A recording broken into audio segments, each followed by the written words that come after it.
Bismillahirrahmanirrahim. Alhamdulillahirabbil alamin. Wassalatu wassalamu ala asyrafil anbiya'i wa sayyidina Muhammadin wa ala alihi wa sahbihi ajmain. Qala al-mu'allif rahimahullahu ta'ala nafa'an nabiyyi bi ulumi fid dharain amin.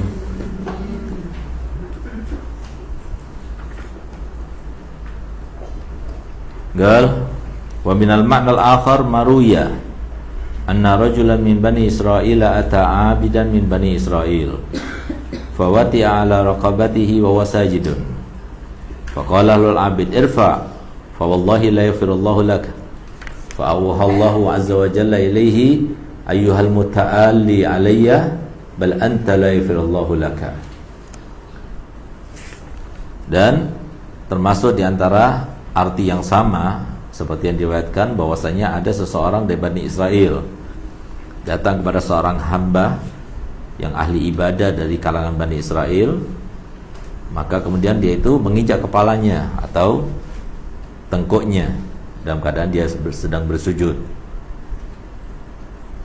Faqala al-abid irfa, angkat kakimu. Fa wallahi la yaghfirullahu lak.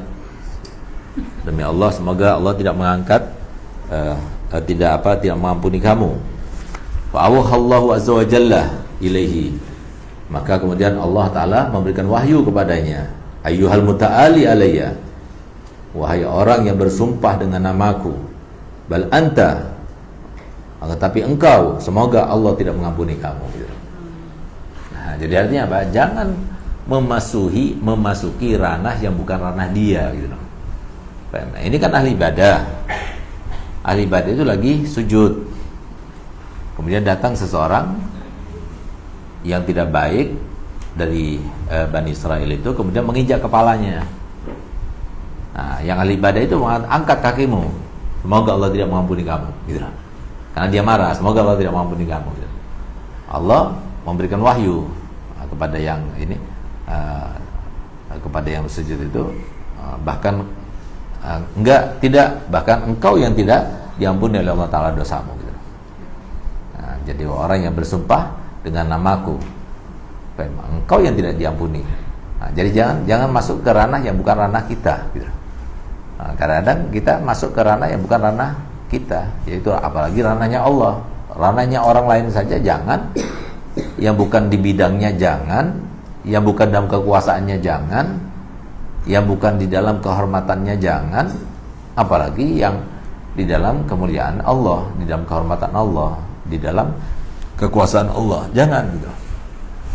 Nah, itu hati-hati betul. Jadi kita diperintahkan untuk berakhlak mulia kepada manusia, apalagi kepada Allah. Kita harus bersopan santun kepada manusia, apalagi kepada Allah. Nah, jadi termasuk semacam ini, itu kan cuma ujian, cobaan. Rasulullah SAW itu sampai diinjak kepalanya, itu miring sampai kepalanya ketika disujud, diinjak kepalanya sampai miring. Kepalanya Rasulullah itu sampai miring gitu. Jadi dia mulai sujud begini sampai miring kepalanya, diinjak.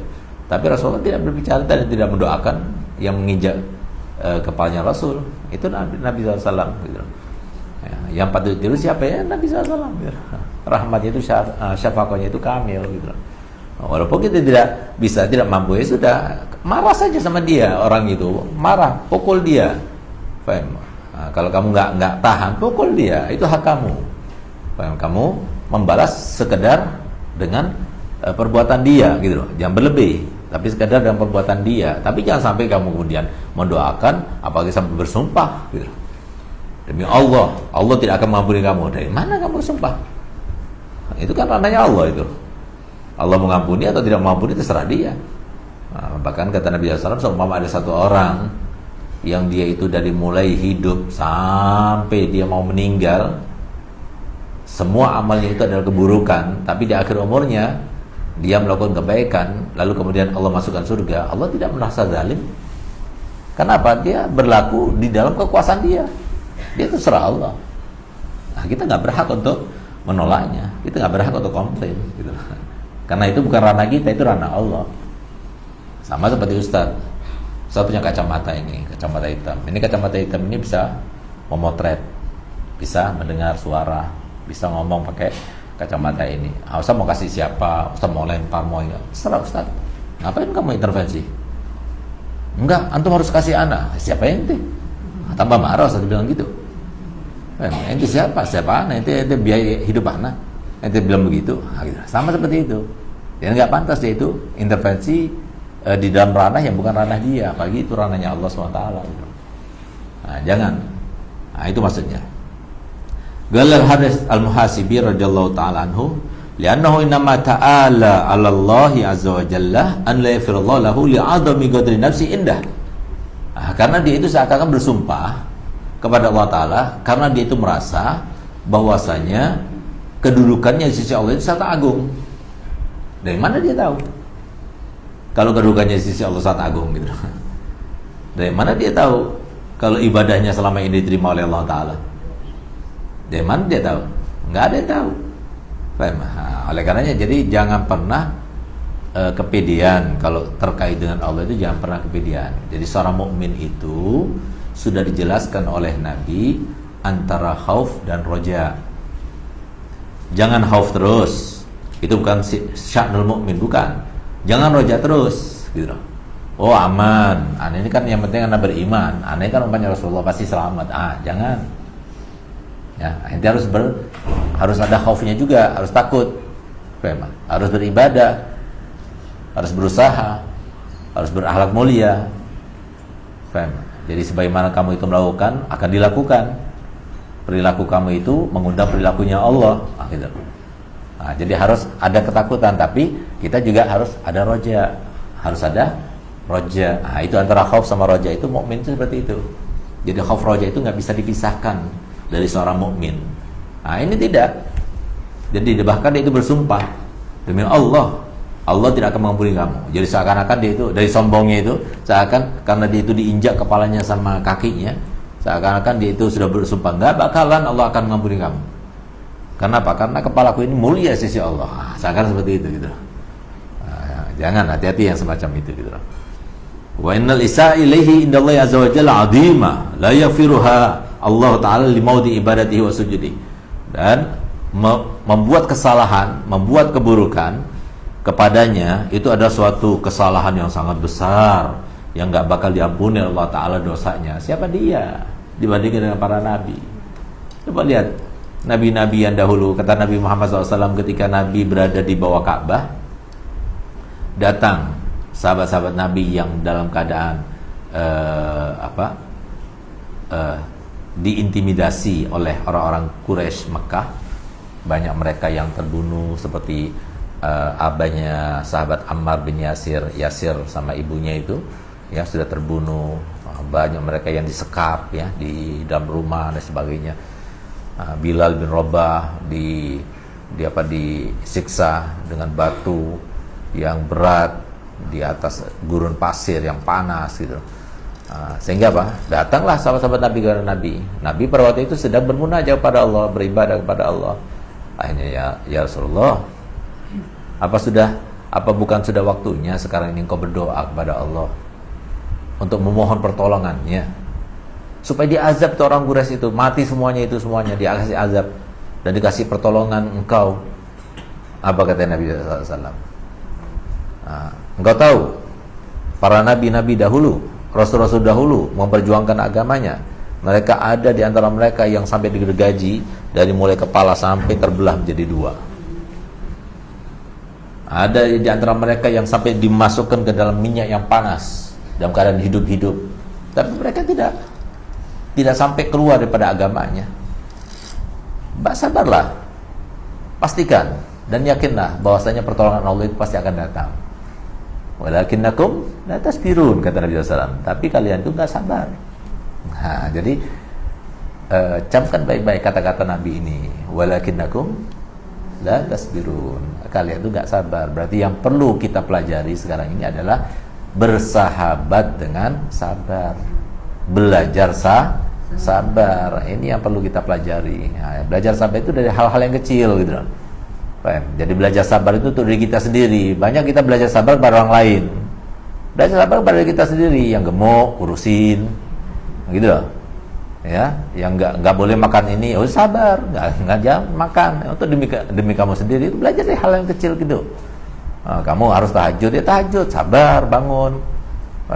taruh alarmnya, jadi sabar. Nah, itu belajar sabar itu. Jadi banyak di antara kita itu yang melewati tahapan itu, langsung lewat. Bahkan lebih dari itu, anaknya kasih nama Muhammad Sabar. Nggak pakai lewat tahapan-tahapan, langsung sabar sudah. Nggak bisa, harus lewati itu semuanya. Jadi kita harus sabar. Jadi pertama kali ya berat. Makanya kan paling sedikitnya tahapan standarnya belajar sabar itu jangan pernah kita merespon sesuatu yang tidak baik, ya, kecuali kita tunggu sampai berlalunya waktu berapa menit? 5 menit. Nanti kalau sudah berlalu waktu 5 menit, silahkan ente mau ngapain. Kira-kira kalau sudah 5 menit berlalu masih marah nggak? Masih mau marahin dia nggak? Masih mau mukul dia nggak? Masih mau ngata-ngatain dia nggak? Selesai sudah. Kebanyakan keburukan itu datangnya itu indah sadmatil ula. Nah, kita belajar untuk sabar. Jadi banyak orang gagal itu di awal. Banyak orang itu gagal itu di awal. Gitu. Kenapa? Karena ajas. Dia di awal sudah mengatakan, nggak bisa. Itu bisa sabar kok? Enggak, nggak bisa sabar. Ini belum nyoba sudah nggak bisa. Belum nyoba. Makanya Rasulullah mengajarkan kita suatu doa apa itu? Allahumma na'udzuka minal ajzi wal kasal. Apa ajas? Nggak bisa. Ente bilang nggak bisa. Orang lain bisa, ente bilang nggak bisa. Orang lain bisa sabar, ente nggak bisa bilang nggak sabar. Apa bedanya ente sama dia? Enggak, aneh temperamen. Wah, orang lain nggak temperamen. Apa bedanya? Jadi semua orang itu ada, sifat temperamen itu ada. Ya, cuma mereka itu menahan. Makanya Allah Ta'ala itu di dalam Al-Quran yang dipuji itu bukan orang yang sabar. Yang dipuji itu adalah wal kaziminal ghaidha wal afina 'anil nas. Orang yang menahan marahnya. Bukan orang yang sabar. Jadi orang yang menahan marahnya, dia marah tapi ditahan. Bukan dia nggak marah, dia marah tapi tahan sama dia. Itu yang dipuji sama Allah Ta'ala. Nah, untuk apa menjadi orang sabar? Awalnya begitu. Kedua kalinya seperti itu, nanti tambah ringan sampai jadi kebiasaan. Nggak mungkin orang awalnya itu dari mulai awal langsung sabar, nggak mungkin. Allah Ta'ala kasih sifat itu dari awal itu sudah. Makanya kan Nabi SAW diajari oleh Allah Ta'ala bagaimana dia itu sabar, diperintahkan untuk mengembala kambing. Mengembala kambing itu nggak mudah. Kalau orang itu temperamen, nggak bisa mengembala kambing. Nggak sabar dia. Maunya kemana, kambingnya mau kemana. Disuruh begini, kambingnya juga punya akal. Sini be, gitu. Mana mau dia. Harus sabar dia ikutin satu-satu, ngasih makan, ngasih minum satu-satu. Harus sabar. Gitu. Nanti lama-kelamaan berubah. Cuma banyak di antara kita yang nggak percaya dan tidak yakin bahwasanya yang berkuasa di dunia ini siapa? Allah. Nah, makanya kan para aulia yang dekat kepada Allah sifatnya itu apa? La khaufun 'alaihim wa la hum yahzanun. Enggak ada rasa takut. Walaupun di depannya harimau, walaupun depannya ribuan tombak akan menghujam, dia nggak takut sama sekali. Karena apa? Karena dia lebih percaya pada Allah. Dia yakin Allah ada di mana-mana. Allah nggak terkait dengan tempat. Allah lebih dekat kepada kita lebih daripada hablul warid. Kenapa dia takut? Kepada harimau di depannya dia nggak takut. Cuma kita nggak percaya. Sekarang kita berbuat baik, Anda sudah berbuat baik tapi nggak ditolong sama Allah. Nggak percaya sama Allah. Ya jangan langsung. Orang Nabi itu loh sampai dibelah masih nggak ditolong sama Allah. Ente bukan Nabi, bukan apa, wah mau langsung ditolong siapa ente? Dosanya banyak, pahalanya sedikit, terus maunya langsung ditolong begitu. Sama seperti ya Allah, Anda minta mobil, preng, mobil langsung. Ya kan sama seperti itu. Jadi ketika ente berusaha untuk menghindari suatu keburukan dan ente pengen langsung terhindarkan dari keburukan, sama halnya seperti kalau ente meminta suatu kebaikan, langsung Allah berikan kebaikan itu nyata, pek, langsung depan ente. Nggak mungkin seperti itu. Mungkin, tapi jarang ya seperti itu. Semuanya bertahap. Siapa ente? orang nabi itu loh, rasul adalah manusia-manusia yang paling disayang. Mereka itu diperintahkan untuk bekerja, mereka diperintahkan untuk berusaha. Usaha itu ada cintanya, tanda cintanya Allah kepada mereka, gitu loh. Ayo tunjukkan kalau kamu cinta padaku. Ayo tunjukkan, terus usaha, terus. Allah tambah sayang, tambah senang. Tunjukkan, gitu loh. Tapi kalau langsung dikasih, berarti bisa tanda itu Allah nggak sayang sama dia. Itu istidraj bisa jadi. Gitu. Tapi merasa tenang, merasa aman dan nggak takut. Itu tanda bahwa saya disayang sama Allah. Jadi kita berusaha. Pasti harapannya Ustadz sama harapan kalian sama persis. Ustadz pengen punya uang banyak. Ustadz pengen, siapa nggak pengen? Ustadz punya utang banyak, Ustadz pengen selesai utang-utangnya Ustadz. Ustadz pengen beli ini, sama. Kalian juga seperti itu kan? Sama. Tapi ketika kita nggak punya kemampuan untuk itu, yaudah pasrah, sabar aja, tunggu waktunya. Allah pasti punya hikmah di situ. Sabar aja sambil kita tunggu waktunya, kapan Allah tuh akan mengasihi kita dan sebagainya. Itu aja. Tapi sabarnya kita tidak suudzon sama Allah. Itu adalah keberhasilan kita di dalam menjalani ketentuan Allah itu. Tapi kita kadang-kadang nggak sabar, langsung suudzon sama Allah. Udah percuma. Anak juga minta nggak dikasih. Itu berarti nggak sabar itu. Harus sabar. Jadi sampai disayang sama Allah. Yang penting itu apa? Kamu dikasih tapi nggak disayang, atau nggak dikasih tapi disayang sama Allah. Pilih yang mana? Pilih yang mana? Ayo, sekarang pilih yang mana? Dikasih tapi nggak disayang sama Allah, atau nggak dikasih tapi disayang sama Allah. Pilih yang mana? Yang milih dikasih tapi disayang itu nggak cerdas. Kenapa? Nggak ada pertanyaan begitu, nggak ada saudara seperti itu. Yang cerdas pada depan Ustaz cerdas, gitu loh, ya. Jadi pilih yang Ustaz tanyakan itu yang dijawab, karena kalian Ustaz aja semuanya kebaikan sini, gitu loh. Jadi pilih yang mana? Rasakan itu yang terjadi sekarang ini. Ya? Itu yang terjadi. Nggak ada yang sebab kebetulan, semuanya sudah direncanakan oleh Zat yang Maha Mulia. Dan ingat sekali lagi, orang tua kita begitu sayangnya pada kita, sampai kalau seumpama orang tua kita masih ada, Ustaz masih ingat, ya. Ubah, Ustaz pernah tawarkan, ya, Mah, jangan mama meninggal, biar anak yang meninggal. Jangan mama yang meninggal, biar nyawa anak yang meninggal. Mama bilang jangan, Segap harus meneruskan perjuangannya abinya, dan itu nanti nambah pahalanya mama, gitu. Nah, itu orang tua, nggak ada yang mau. Seumpama anak ditanya, anak antum harus ada yang meninggal satu, yang mana yang antum pilih? Anak nggak bisa milih, tapi yang anak pilih anak yang meninggal, jangan mereka. Itu orang tua. Itu pun masih kita dapat sifat rahim, satu aja, rahim.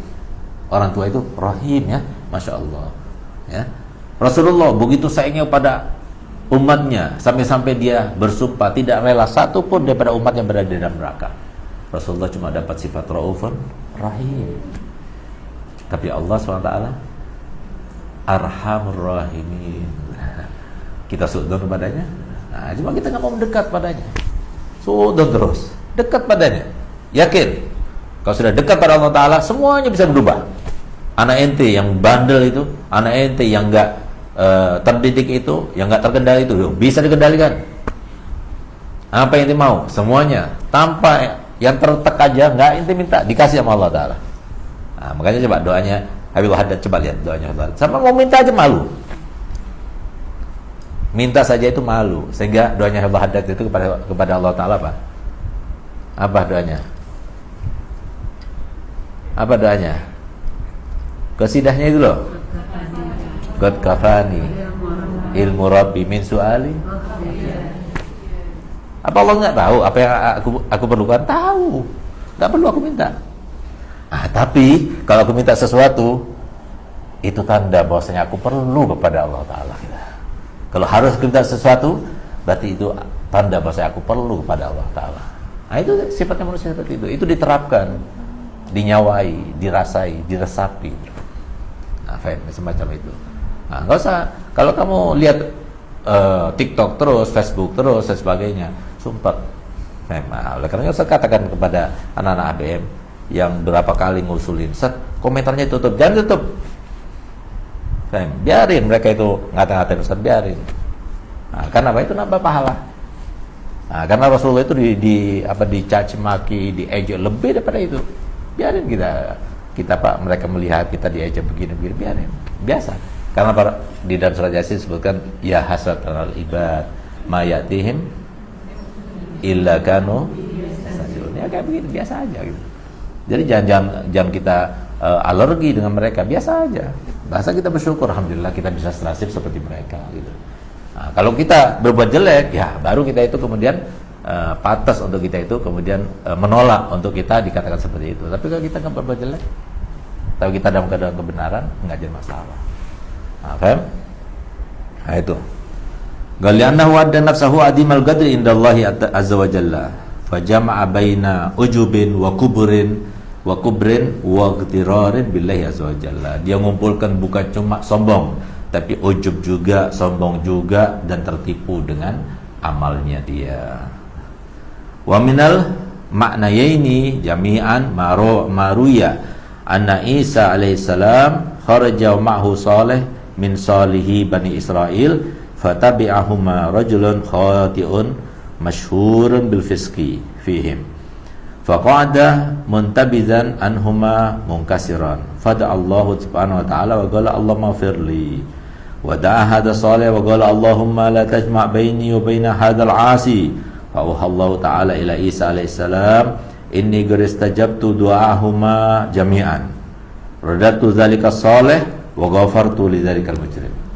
Ajiban. Nah, coba lihat bagaimana ada satu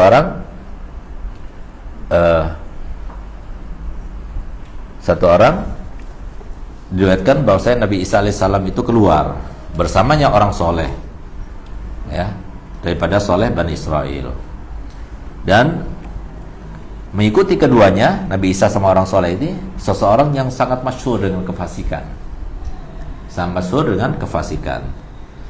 Maka kemudian faqa'ada mumtabizan anhuma munkasiran, maka dia itu duduk dalam keadaan menjauh, dalam keadaan dia itu merasa tidak pantas, ya, dalam keadaan dia itu merasa jauh daripada Allah Ta'ala karena ingat pada dosa-dosanya pada Allah. Lalu dia berdoa kepada Allah Ta'ala, wa qala Allah maghfirli, ya Allah ampuni dosa-dosaku. Wadahadu soleh, sedangkan orang yang soleh itu berdoa, Allahumma la tajma' baini wa baina hadzal 'asi, ya Allah jangan engkau kumpulkan antara aku dengan orang yang maksiat itu. Fa'uhallahu ta'ala ila Isa, kemudian Allah memberikan wahyu kepada Nabi Isa alaihissalam, inni qad istajabtu du'ahuma, aku telah kabulkan doanya kedua orang itu, orang soleh sama yang ahli maksiat itu. Radatu zalika soleh, orang yang soleh yang tadinya soleh sekarang aku lepas dia dan aku tolak dia. Wa ghafartu li dzalikal mujrim, dan aku terima dan ampuni orang yang berdosa itu. Sehingga yang tadi soleh sekarang jadi kebalikannya. Nah, yang tadi mujrim sekarang jadi orang soleh. Nah, coba lihat, gara-gara dia itu melakukan suatu kesalahan. Nah, jadi nggak pantas. Jangan mendoakan orang yang tidak baik gitu. Doakan yang baik-baik saja gitu ya. Gal waruya an Syabi waruya aidan anil Khalil bin Ayyub anna rajulan kana fi Bani Israil yuqalu lahu Khali Bani Israil. Khali Bani Israil. Jadi seorang yang dilepas oleh Bani Israel, yang dilepas oleh Bani Israel likasrati fasadihi, karena banyaknya maksiatnya. Marra bi rajulin akhar min Bani Israil yuqalu lahu Abid Bani Israil. Kemudian bertemulah dengan satu orang yang notabene keadaannya kebalikan daripada orang tersebut, ahli ibadah, bahkan dia julukannya adalah ahli ibadahnya Bani Israel. Wala ra'sil abid ghamamah tadullu, dan di atasnya ahli ibadah itu yang dapat julukan ahli ibadahnya Bani Israel itu selalu ada awan yang selalu menaunginya. Wa qalal khali fi nafsihi, maka orang yang dapat julukan khali itu yang dilepas oleh Bani Israel itu dari saking banyak maksiatnya. Ana khali Bani Israel, aku adalah khali Bani Israel, wa hadza abid Bani Israel. Kalau jalastu ilaihi la'allallah azza wa jalla an yarhamani bihi fajalasa ilaihi. Kalau semua aku mendekat kepada orang yang ahli ibadah itu, kali aku mendapatkan rahmat juga gitu loh. Faqala al-'abid fi nafsi, maka yang ahli ibadah berkata pada dirinya ketika melihat orang yang ahli maksiat itu mendekat kepadanya, ana abid Bani Israel, aku adalah ahli ibadah Bani Israel, wa hadza khali Bani Israel, dan orang ini adalah ahli maksiatnya Bani Israel.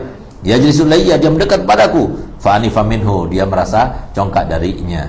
Faqala gum anni, menghindarlah dariku. Fa wahallahu taala azza wa jalla ila nabi dzalika zaman. Nah, kemudian Allah Ta'ala berikan wahyu kepada Nabi pada zaman itu, murhuma fasta'nafal amal, perintahkanlah keduanya untuk memulai amal baru. Faqad ghafartu lil khali wahbatu amal al-abid, aku telah mengampuni dosanya orang yang khali dan aku telah menggugurkan semua amal kebaikan ahli ibadah itu. Wa fi hadisin akhar fatahawalatul ghamamah ala ra'sil khali, akhirnya awan itu berpindah kepada kepalanya ahli maksiat itu. Galal Haris al-Muhasibi, wa inna ma aradallahu azza wa jalla min ibadihi qulubuhum litakuna jawarihum tab'an liqulubihim. Sesungguhnya Allah Ta'ala itu menginginkan daripada hamba-hambanya hatinya itu, ya, supaya anggota badannya itu ikut hatinya, ya, anggota badannya ikut hatinya. Fa idza takabbara al-alim awil abid wa anifa wa tawaddu al-jahil awil asi wa zalla haibatan lillahi ta'ala azza wa jalla wa farraqa minhu fa huwa atwa'u lillahi azza wa jalla min al-abid awil alim bi qalbihi. Maka ketika seorang yang alim, ya, tampak, ya, tapi hatinya itu congkak, ya kan, merasa congkak, ya, akhirnya apa, semuanya ikut hatinya. Tapi sebaliknya, ini ahli maksiat, orang tahu semuanya dia ahli maksiat, tapi hatinya dia yang kasir ilallah, dia merasa banyak dosa, dia tawadu kepada Allah Ta'ala. Akhirnya apa? Akhirnya dohirnya itu ikut kepada hatinya, akhirnya dia menjadi ahli yang dekat kepada Allah Ta'ala. Oleh karenanya semuanya kembali kepada hatinya. Jadi jangan pernah kita merasa lebih baik dari satu orang pun, ya, di antara umatnya Nabi kita Muhammad SAW, walaupun mereka itu adalah non muslim, walaupun mereka itu adalah fasik, ya. Karena apa? Belum tentu mereka itu tetap seperti itu sampai mereka meninggal, dan belum tentu kita yang semacam ini tetap seperti ini sampai kita meninggal. Kita minta pada Allah Ta'ala semoga kita termasuk selamat daripada semua fitnah yang Allah akan ujikan kepada kita, cobakan kepada kita, sehingga kita termasuk yang selamat ujian dan fitnah dari fitnah-fitnahnya, ujian-ujiannya, dan semoga kita semuanya termasuk yang mengakhiri hidup ini dalam keadaan husnul khatimah insyaallah. Ala hadhihi niyah kunnatin salihah wa nasallu al-Fatihah.